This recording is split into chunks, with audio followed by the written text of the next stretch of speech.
talking about the good old days and all that. Tracking my roots, where I came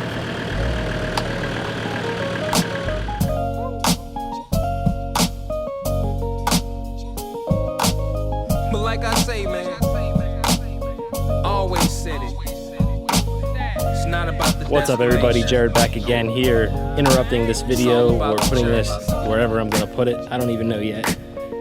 I'm at the shop right now. We're at the spot that I'm kind of calling the Jeep graveyard.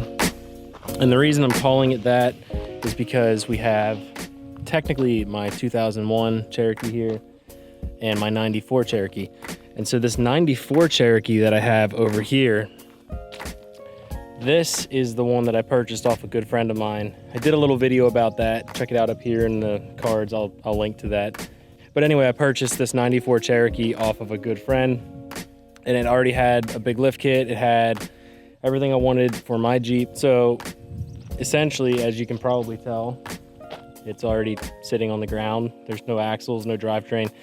So I stole everything that I wanted off of that and ended up putting that on my Jeep. So that's why this is called the Jeep graveyard. We've got exhaust parts chilling here, tires and wheels and stuff. But anyway, I just wanted to give you a little bit of an update on that. So I stole everything I wanted off the 94. Today we're gonna start working on the 2001 Jeep Cherokee. And this isn't a video where I'm gonna walk you guys through us fixing this thing at this point right now. It's not my Jeep anymore. Good buddy Tyler ended up grabbing this thing off me. He is going to be fixing this Jeep up and making it legit. Now, the cool thing about this 2001, it already has the 6.5-inch Iron Rock Off-Road Critical Path lift kit on it. It's got a ton of awesome stuff, factory 5-speed, all kinds of cool stuff. So just stay tuned. This thing is gonna show up in content as we go wheeling and all that stuff. I don't know if I'm gonna be doing much as far as videos showing you exactly what we did. That's just simply due to time constraint. Both of us, our schedules are insane, and I don't have a shop at home yet. But update on that, I am getting quotes to put a pole barn and a lift and all that stuff at my house. So that would mean that regular content would actually occur centered around the Jeep. It's extremely difficult for me to do that right now, but let's just look around some of these parts and I'll give you guys the tour of the Jeep graveyard. So over here are my hand-cooked Dynapros. These are 33 1250s. These were on the 94 Cherokee. I was running these daily for probably 2 or 3 weeks. Love those tires, but I am jumping up to 35s. These are the Dick CPAC Extreme Countries that I had been running on my Jeep. I love those tires. These tires are going over to the 2001. As far as the 94, I'm gonna be today tearing the hood, fenders, front clip, header panel, all that stuff. We'll be tearing all that off for Tyler because we're gonna be taking these good parts, even though they're an older gen, putting them over on the 2001. And then I've got a various assortment of calipers, drums, cut some control arms off because I didn't need them anymore. A good clutch yet, some springs, and that straight exhaust is for my Jeep for when we go wheeling, because right now, as you guys all know, actually you don't know yet because I don't think I did a video at this point. If I already posted the video with the update about the Jeep, you already know the exhaust I'm running on. If this video comes first, I'm not going to tell you exactly what I did, but I have this straight section for wheeling purposes because it's tighter tucked up in, it has more clearance. And then I have the AX15 that was out of my Jeep. Now this is very frustrating because this was a good transmission, but let me see if you guys can hear this. So what ended up, give me a second here. So what ended up happening with that Mercedes diesel 4x4 kit, it trashed this AX15. So if you did not check out my diesel video where I kind of go over my Doomsday diesel kit and I give an update on the Mercedes diesel 4x4 kit, check that video out now. I'm gonna put a card right here.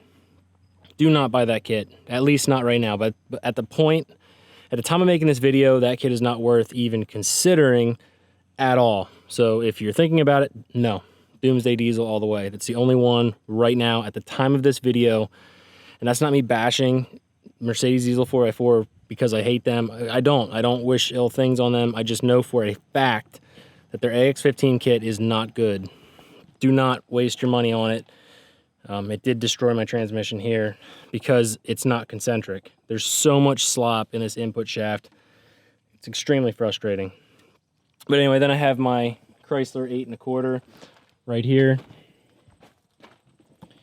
This came out of my 99, and I don't think we're going to use that because we have an Ford 8.8 for Tyler's Jeep that's at my shop at home. So the 2001 Cherokee already set up, Iron Rock Off-Road critical path kit. It's obviously smashed in the front end. It was in an accident. We're going to straighten that unibody out. We are going to put another Dana 30 that we just trussed up, and Tyler is re-gearing today. That's going to go in there and brighten that up for a little bit. Anyway, so the front end's smashed. The Dana 30's tweaked on the front here, so Tyler trussed up a Dana 30. He's re-gearing that today to 410s. I have a Ford 8.8 inch rear for the rear end of this thing. It's already modified for a Cherokee that has 410 gears, and we have a locker for the front. So this Jeep is going to be a pretty capable trail rig, and that's the goal for him, is just to have a really nice trail rig.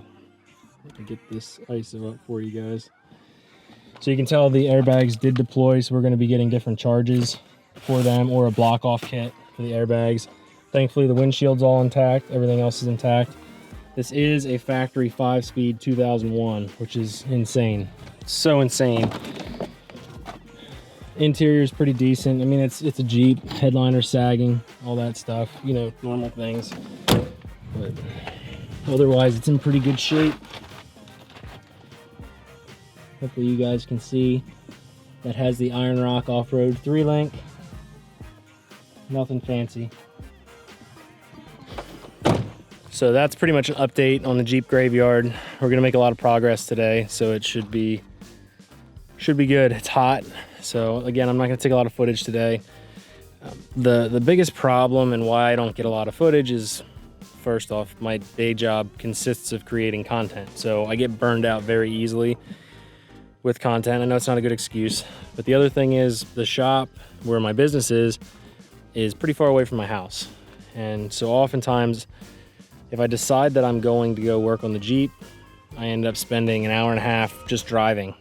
And till I get into the Jeep, you know, I don't often in the evenings have time to set up lighting, to set up equipment and all of that stuff. And so that's what kind of limits my Jeep videos. That's why I never put out crazy how-to, and plus I got screwed with the Mercedes diesel kit, and that really sucked. And then I kind of lost motivation and all that. But there are Jeep videos coming. We're going to try to get this pole barn built by winter.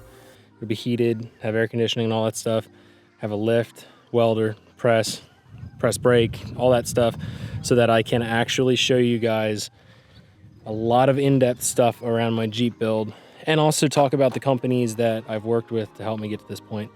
Guys, I know this is a totally random video, totally different than anything I've done before, but appreciate you. Stay well, stay safe. I will see you in the next video.